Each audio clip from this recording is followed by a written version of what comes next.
Welcome to the Simple Sophisticate podcast, where intelligent living is paired with signature style. I'm your host, Shannon Ables. And whether you're listening on your commute, exercising, working in the garden, or sitting down with a hot cup of tea or a café au lait, thank you for tuning in. Let's get started.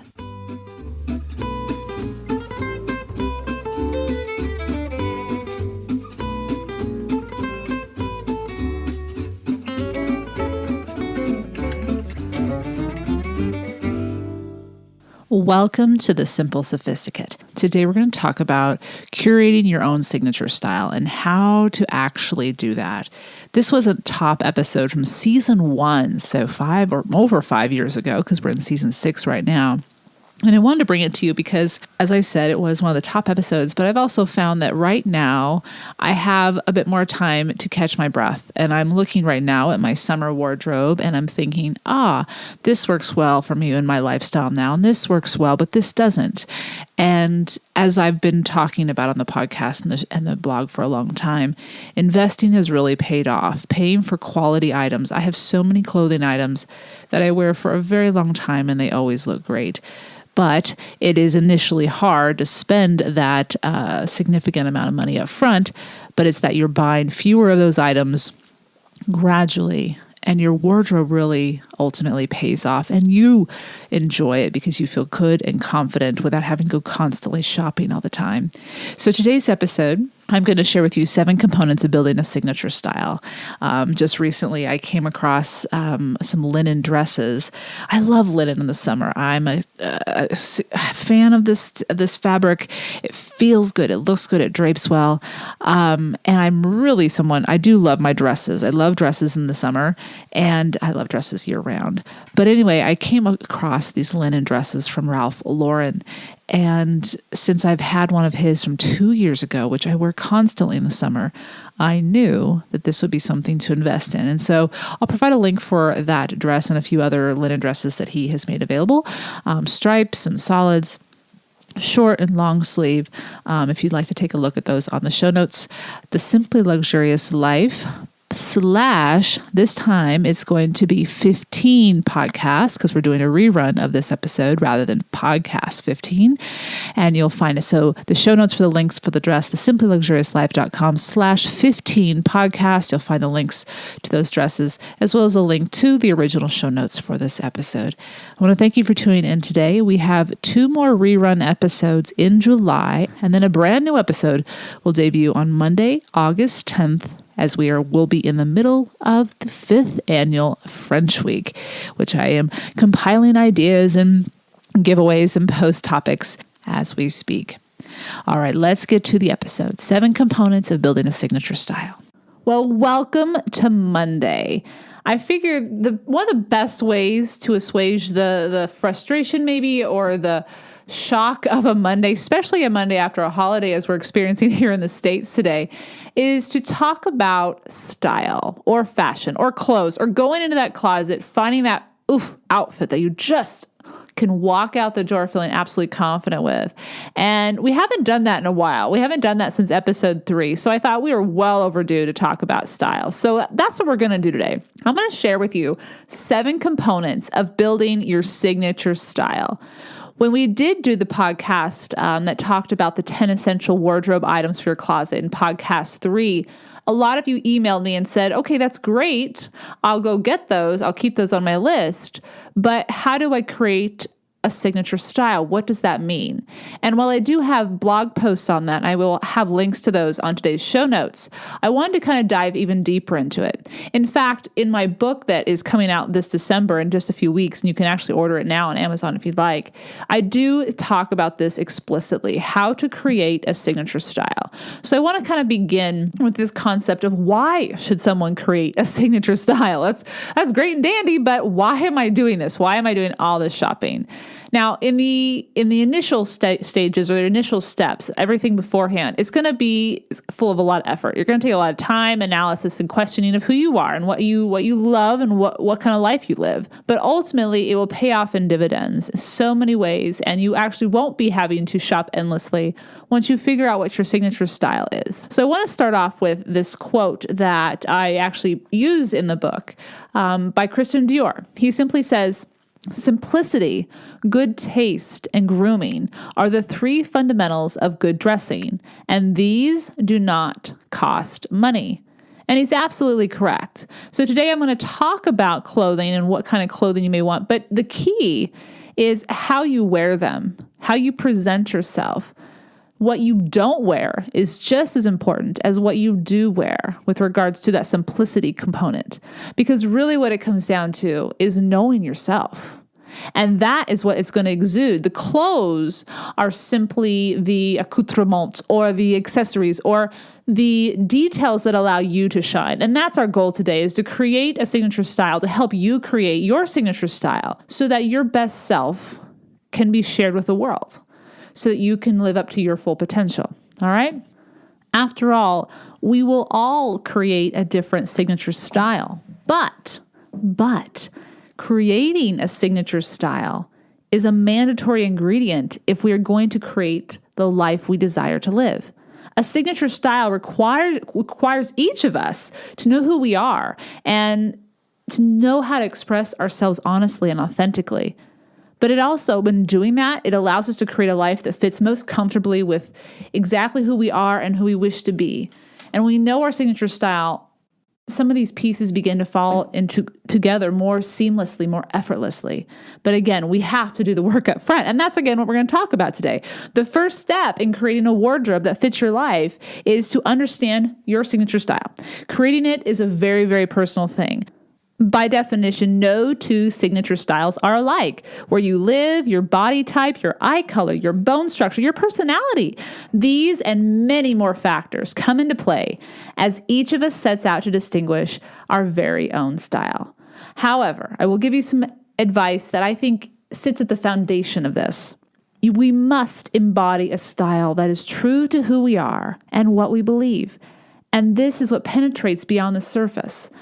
After all, the clothes we wear are meant to accessorize and complement the life we wish to live, not dominate or become the focal point. With that said, on a little lighter note, I don't know about you, but I have been bombarded with all sorts of sales and end of the season sales and semi-annual sales from department stores and websites and online businesses that I love. And it's so tempting to go want to buy all these beautiful clothing items because they're at great prices. However, if we don't know our signature style, we're going to make some bad decisions. We're going to waste a lot of money. However, these sales are prime opportunities to take advantage of. So when we do know our signature style, we can purchase those designer pieces at a fraction of the price and be absolutely thrilled when they arrive in our closets and we wear them. So that's part of the goal too, is to help us navigate these opportunities as they present themselves to us this season so that we are completing our signature style and not straying from it. All right. With that, let's get started. Number one is find a muse. Now, this is easier to do today than it ever has been. And it's easier to collect these images of inspiration than it ever has been in the past. Whether you have a Pinterest account or maybe you are traditional and old school, and I still do the old school style every once in a while, and you cut out images of actresses or celebrities or anyone whose style is captured in an image that speaks to you, that you gravitate toward for whatever reason. You may not even know the reason, but if you could compile a bunch of these images, and it doesn't even have to be one person, it can be different people. But what I think you'll find when you start doing this is that there's this commonality between all the styles. Maybe they're all bohemian. Maybe they're all very classic. Maybe none of them wear prints. Maybe they all wear pants. Maybe more of them wear heels or skirts or something. You will notice a trend, especially if you keep doing this. And I actually when I style for my clients online, I ask them, what is your style muse? And this does help me kind of navigate in the direction of a certain style. And I actually create and have my own Pinterest page for my style muses for my clients so that I can really break down what it is they're seeing. It's almost like when you go into a hairstylist and they always say, bring a picture of the hair you want, because sometimes the words you use aren't going to paint the same picture in the stylist's mind as it will yours. And so images are always great. And this will help you determine what your style is. So I highly recommend it. A few of my favorites for me, and I would define myself as a classic, chic, kind of casual dresser. That's my style. So I gravitate towards Jennifer Aniston, Charlize Theron, even Sarah Jessica Parker, because she's always very chic. She may not be casual all the time, but she's very chic. I also would gravitate maybe towards Inès de la Forsange or a Caroline Alt, that French style, that French effortless chic style. But I think, again, this is a simple way for you to get going, to kind of get an idea of who you gravitate towards. And as you get to know your strengths, your physical assets, and your physical, I wouldn't say they're weaknesses, but things that you don't want to spotlight, then you can start gravitating even more to people who have similar physical features as you do.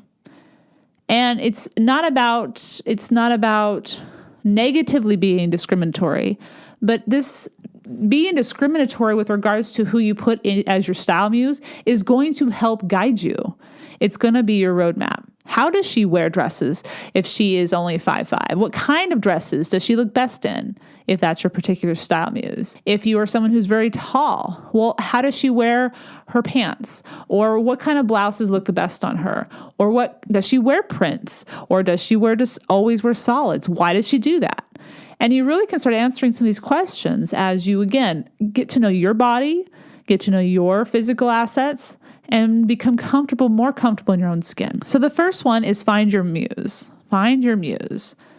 Number 2 is find 3 descriptors. And I kind of just talked briefly about that, number 1. But this is where you have to get to know yourself. You have to get to know what you feel comfortable in, what your lifestyle is, and most importantly, you have to understand physically who you are, your body structure, your bone structure, your skin tone, your eye color, your hair color.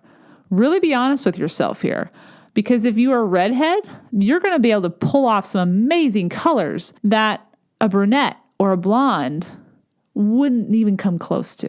And that's where you want to rock it. You want to knock it out of the park. Pull a Jessica Chastain and wear a magnificent gem tone gown, whether it be green or blue or red. It's how you wear it as well. You've got to wear it with confidence, but it's also knowing what works and looks best on you. All right. So number 2, again, is finding those 3 descriptors. So it ties with number 1. You have those people that you pulled as your style muses. And now let's come up with descriptors or adjectives, even adverbs that describe that style. Perhaps it's classic. Maybe it's more creative or natural or dramatic. Maybe it's simply chic. Maybe it's more casual, or maybe it's very elegant and refined. You'll know when you start pulling those images out, and try it again. Come up with 3. Because just because you're casual doesn't mean you don't dress up, because there's always going to be occasions that will require you to dress up. But like if I'm describing Jennifer Aniston's style, because she loves casual, you're going to find her, and you probably remember a lot of her outfits, her dresses when she's on the red carpet are black.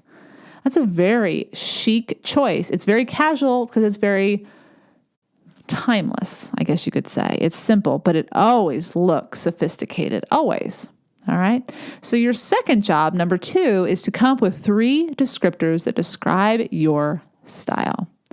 Number 3 is to ignore trends. Ignore trends. A couple of weeks ago, I shared an article that was in the Wall Street Journal, How to Dress Like a Fashion Insider. And I absolutely loved it. The overarching point was that fashion insiders, the stylists, the people that are going to all these runway shows that we see in all those pics, actually aren't following the trends. They're observing the trends. They're dissecting the trends, I guess you could say, determining what they're going to put in their magazines. But they each have their own unique uniform. They have to, partially because their jobs are exhausting, and they always have to look stylish. So they simplify and they create a uniform. So why would anyone follow a trend when it's going to be out of date the next year? The only reason you follow trends is if it's a trend that you can make work from season to season, you can rock it because of your body style, your personality, your lifestyle, whatever it is. One of my favorite Francophile books shared a quote with regards to trends, and the book is called How to Be Parisian Wherever You Are, which just came out this fall. But the quote is, if you do find trends, they basically are stating in the book, quote, "You must find the right pieces that you can carry with you throughout the year or through the years." And that's the thing with trends. Trends typically can't do that. But if a trend can, then you can latch onto it. Why? Because you want something that will last year to year. You want something that is going to be high quality, and you want something that's going to look good from year to year. So you're not shopping every single season for the same item again and again and again. Will you have to replace these items because they're going to get worn? Absolutely. But if you're creating a signature style, a uniform, you want something that will stand the test of time. So number 3 is ignore trends. Ignore trends. Number 4 is mix high and low items. Believe it or not, those fashion conscious stylists, fashion insiders, writers for Vogue, they are not wearing all top designer clothing items. Yes, they are wearing some, absolutely, and they look fabulous, and it's fun to get inspiration from them, or just to get ideas of what people can do with clothing. Not that I maybe would, but what someone could, and it's just inspiring to know that there's all sorts of possibilities. But when we create that 10 essential item list for our closet, most of those items are going to be items of quality, things that we invest in. But that doesn't mean that everything has to. You can mix top shop items or one-of-a-kind finds at flea markets with designer jeans or a skirt from Donna Karan. It's about knowing, again, what works for your body, what complements your skin tone, and what allows you to shine in your lifestyle, whatever your job, your life calls for. And it's not about the labels. It's not about showing off those designer names. It's about using the clothing to let you be at your best, to let you shine. Feel free to mix high and low. I highly recommend investing in quality items for those 10 essential items we covered in episode 3, be it blouses, pants, jeans, sweaters, coats, dresses. You get the idea. But a lot of times you have other fun items that will last if you don't wear them a lot, and they look great with that silk blouse from Donna Karan or that wrap dress from Diane von Furstenberg. Have fun, mix and match with the high and low items, and you'll be surprised what will work for your signature style. All right, we've covered the first 4 components of building a signature style. I'm going to take a quick 1-minute intermission, and I will see you on the other side.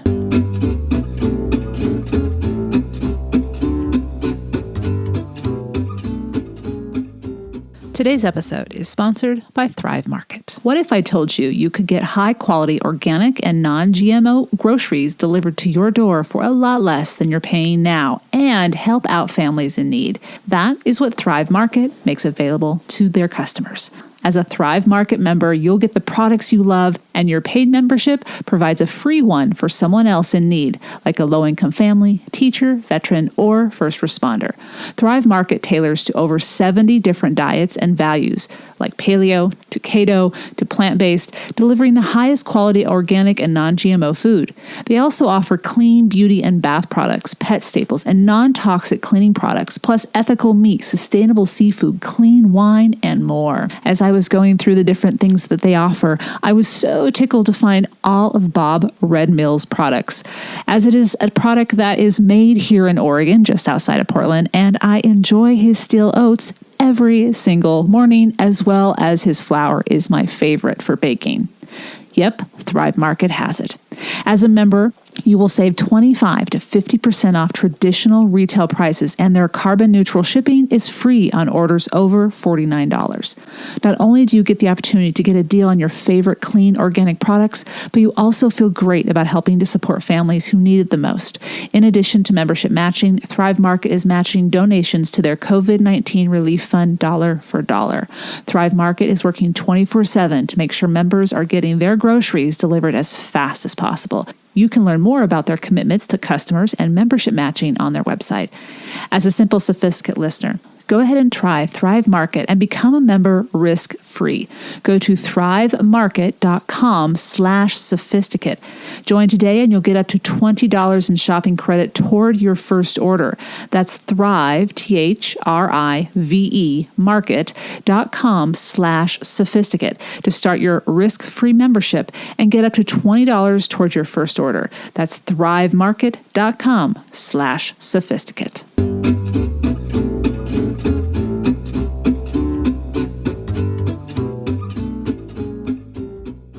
All right, welcome back. We are going to discuss the final 3 components to building a signature style, but I want to start off the second section with this quote as a reminder that it's not about the clothes as much as it is about the woman wearing the clothes. So this is a quote from Anne Klein. She says, quote, "Clothes aren't going to change the world. The women who wear them will." So again, it's our job to choose the right signature style so that we can live our best lives. But it's ultimately up to the woman wearing the clothes to do something with that confidence that she has created, with that image that she has created, and so on and so forth. So just keep that in mind. So moving on. Number 5, in order to create a signature style, we must update. And I know that's frustrating. It's like, wait a second, I spent all of this time up front figuring out who I am, my style, my lifestyle, my body, all that fun stuff. It's exhausting. But you're telling me now I have to update? Well, yeah, but this is the good news. This is the good news. You already know what you have to get. You don't have to do any more of the homework. Now, your body may change, your lifestyle may change, and so you will adjust. But if you know you will always need a classic white button-up collared shirt, you can always be on the lookout for a quality item that fits that bill. And when one arrives in the spring collection or the fall collection, and you've already got your money saved up, buy it because you know it will last and you know it works with your signature style. You don't even have to think about it. It's almost like a muscle memory, right? So there's a quote that came from stylist Kate Young, who styles Natalie Portman and Michelle Williams. And Kate Young actually got she started as an assistant to Anna Wintour. So she does know a few things about style. And she shared this quote in the Wall Street Journal article that I mentioned earlier. She says, "The key to making a signature look work year after year is to be consistent, but not fall entirely into a rut." End quote. And so in order to not fall into a rut, we must constantly be updating, refreshing, maybe adding that new trend that we saw on the runway that we know we can make work for a couple of years. But that's the idea. We're going to keep most of the items that we always have year after year. We're going to have to refresh those items to make sure that they do always look their best. But we also need to be aware of what's going on in the fashion world and recognize what would work well with our body, what would complement what we already have, and bring 1 or 2 of those items into our uniform. And that's also the fun part. I know some people don't like shopping, but the key is, again, starting from the beginning, number 1, know what our style is. Know what makes us look our best. When we know that, we eliminate so many other possibilities, and the choices just become so much easier, so much easier. So number 5 is update. Number 6 is find a signature scent. Now, some people don't wear perfume, and that's completely, obviously, a personal choice. But if you do like perfume and you do want to wear it, choose a scent or scents. If you wear a different one during the seasons as they change, or maybe you wear a different one for work and a different one for play, choose scents that, again, adhere to your personal style. Choose a scent you love. Choose a quality scent. And then wear it every day, or wear a perfume every day. Now, this is going to take some time. Some people have never done or have found their signature scent, or maybe you have a scent, but it just doesn't feel right. It doesn't smell like you. Your life has changed. It's just not who you are. Or maybe, and then science is kind of interesting, sometimes our lives change what the scent smells like due to hormonal changes or medication we're taking, or if we're under a lot of stress, the perfume used can actually give off a different scent, and it's usually not a good one. So sometimes we have to adjust our scents based on what's going on in our life, or in our health, things like that. The key, though, is to experiment. And every perfume will smell different on every body because of our physicality and our genetic makeup and our hormonal systems and all sorts of fun stuff. So an idea that is suggested is when you do go to the perfume counter or the perfume shop, if you're making your own perfume, is to take a sample home first before buying or investing in a bottle and wear it for a few days. See what it smells like. See what it smells like on your pillowcases, your sheets. See what it smells like on your clothes.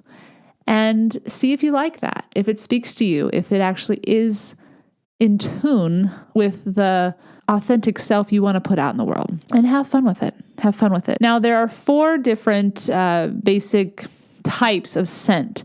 And I'll actually leave a graphic up on the show notes to kind of show you what those are and the subcategories of those. What they suggest is that if you take a perfume that you like, ask what type it is. Is it floral, oriental, woody, or fresh? Those are the 4 different categories. And if you like that one, ask them to find you a handful of other examples from that type of scent, from the floral category if you're really drawn to floral perfumes. And then again, take 1 or 2 home, live with it for a while, and see if you like it. See if you like it. And just knowing that you're wearing a scent that you feel your best in, that leaves a piece of you behind when you're gone. And obviously you don't want to overscent, and everyone's sensitive in different ways to scents. But be aware of that. Be aware of that. And it's just a simple thing to do in the morning before you walk out the door, before you walk out the door in the evening to wherever your plans take you.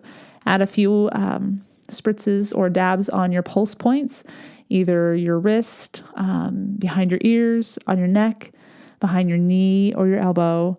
And I think you'll be impressed in the subtle elevation of your signature style. So that's number 6. Find your signature scent. Last but not least, so we have all these components. We've created our signature style with regards to clothing. We've added our scent. Now it's about our body language. If you have chosen a signature style that you feel comfortable in and that you feel confident makes you look your best, it's going to be easier to stand up straight, to keep your head up, to talk confidently, to look someone in the eye. And that is what seals the deal. That is what will exude your confidence to your employer, your potential employer, a friend, a potential lover, someone who you're wanting to show your best self to. And part of it begins with how you look, how you're presenting yourself. So stop tugging at your clothes, touching your hair or your face. These are all, maybe we don't necessarily feel insecure, but they reveal to someone maybe what we are insecure. And I've been there.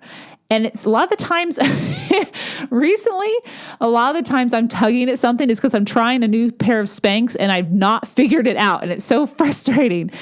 But sometimes it's not. Sometimes we are really insecure in the clothes we're wearing or the way we're wearing our hair, and we are tugging at it or pulling that hair out of our face. And it does exude a sense of insecurity. So be aware of your body language and how that's interpreted by those around you. Because when we are warm with people, when we respect their space but also look them directly in the eye, when we extend a hand or a cheek to say hello, we are telling them we're comfortable with ourselves. And we want to be in that moment with them. We want to get to know them, or we want to have a conversation with them. And again, that is a form of your body language. And it starts with how we take care of ourselves and how we present ourselves to the world. And if we know we look our best, and if we know we're wearing clothes that demonstrate who we are, they reveal a piece of who we are. There's a quote that I shared yesterday on Instagram, and it's so true. Without saying a word, without saying one word, we can have an entire conversation with someone, for better or for worse, based on our signature style. So the clothing that we wear allows us to converse before the conversation has actually begun. That's pretty powerful. That's pretty powerful. So clothes can't seal the deal. I'm not saying that, but they can definitely get things started in the right direction if we choose wisely. And now, I want to leave you with one last quote about building a signature style. And I will actually leave this quote on the show notes today. You can find all of the notes and links that I've shared here today at www.thesimplyluxuriouslife.com/podcast15. But here's the quote I want to leave you with. A personal style is like handwriting.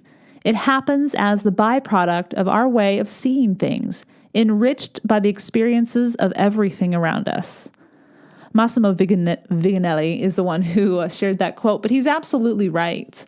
He's absolutely right. What we share with the world is an expression of where we've been, what we care about, and where we want to go. And so when we choose these clothes, it's going to take time, and it does not happen overnight. It's a process. It's a fun process, and it never ends because our lives are shifting. They're constantly dynamic. But if we are honest with ourselves along the way, if we listen to what we're comfortable with and what we're not comfortable with, we'll figure it out. For example, many of you who know me and my work know that I like to wear pencil skirts and heels. And to be honest with you, I love the look, love it.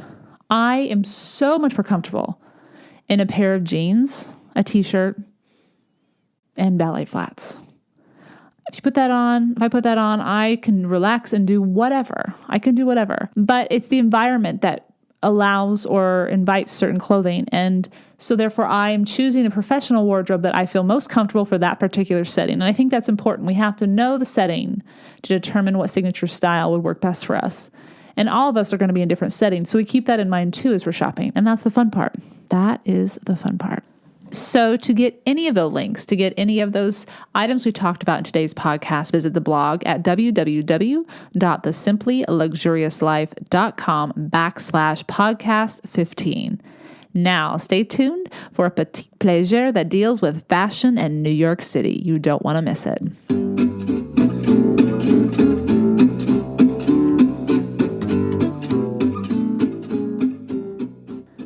Since 2013, I have been reminded by my friends and fellow bloggers that I must watch the documentary Scatter My Ashes at Bergdorf's.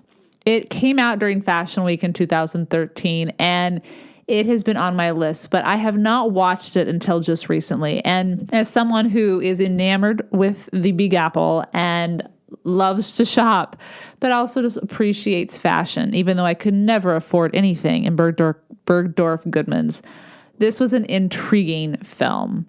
So what it is simply a documentary that basically starts with this idea of why Bergdorf Goodman's is the fashion mecca of number one of the United States and maybe of the world, as argued by some designers and celebrities in the film Scatter My Ashes at Bergdorf's. And I highly recommend it for a handful of reasons. Number one, you get to get this idea of why fashion is what it is.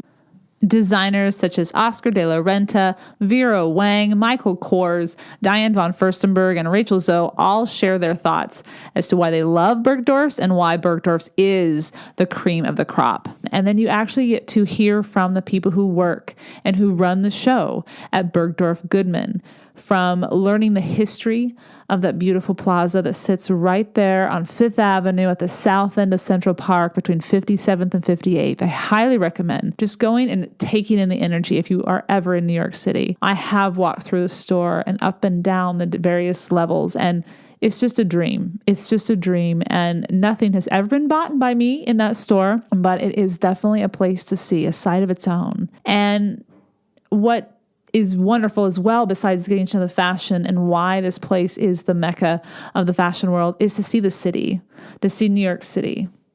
And that is fun as well. So while it did come out in 2013, I highly recommend that you watch it. I'll provide a link to the DVD, but as well to the instant video, so you can quickly watch it on your Netflix or Amazon Prime, whichever you have. And if you remember, if you've ever watched Sex and the City 2, the opening scene of Carrie is her walking into Bergdorf Goodman. and that it was one of her favorite places, as we know. But it's been in so many other films, from recent days to way back into How to Marry a Millionaire. It's mentioned constantly by various shows. It was in Arthur. It was in Boston Legal. It was in My Name is Barbara with Barbara Streisand. It is mentioned or shown in so many different films because it is an iconic landmark of New York City. This shop was founded in 1899 by Herman Bergdorf and then later managed and owned by Edwin Goodwin. And it's been handed down since then. And that's part of what the film does too, is that it shows you or talks to you about the history as well, which is always fascinating because I think there's an appreciation that grows when you do get to step through those revolving doors right there on 58th Street. Now, what would have been ideal is to watch this film right there by the Paris Theater there in New York City, which is on 57th Street. And again, a little extra petit plaisir. Make sure if you ever in New York City to watch a film in that Paris Theater in New York City, because it shows all sorts of foreign films and documentaries that are fit for a small audience, but in a great location in the city. So I will have a trailer of the documentary on today's show notes, www.thesimplyluxuriouslife.com/podcast15, if you want to have a glimpse of what the film's all about. I hope you've enjoyed this week's Petit Plaisir, where each week ideas are shared to make the everyday all the more enjoyable. Tune in at the end of each Monday's podcast, where I'll recommend a book, a film, a recipe, or from time to time introduce you to an expert who offers insight into how to live simply luxuriously. Anything that is a simple pleasure to satiate your sophisticated taste.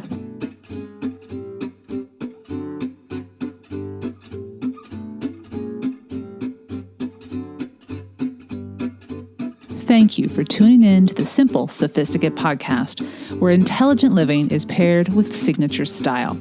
For more ideas and inspiration throughout the week, visit the blog, thesimplyluxuriouslife.com, or pick up my latest book, Living the Simply Luxurious Life, Making Your Everydays Extraordinary and Discovering Your Best Self, now available on Audible and wherever audiobooks are sold, as well as in paperback and ebook versions.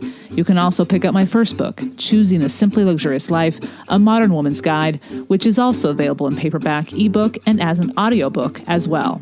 To stay caught up on the most recent episodes of the podcast, blog posts, the cooking show, and receive exclusive news as well as an extra dose of inspiration to jumpstart your weekend, subscribe to the Simply Luxurious Life's free weekly newsletter, which arrives in your inbox each Friday to enjoy with a hot cup of tea or cup of morning coffee. Until next Monday, I'm your host, Shannon Ables. Bonne journée!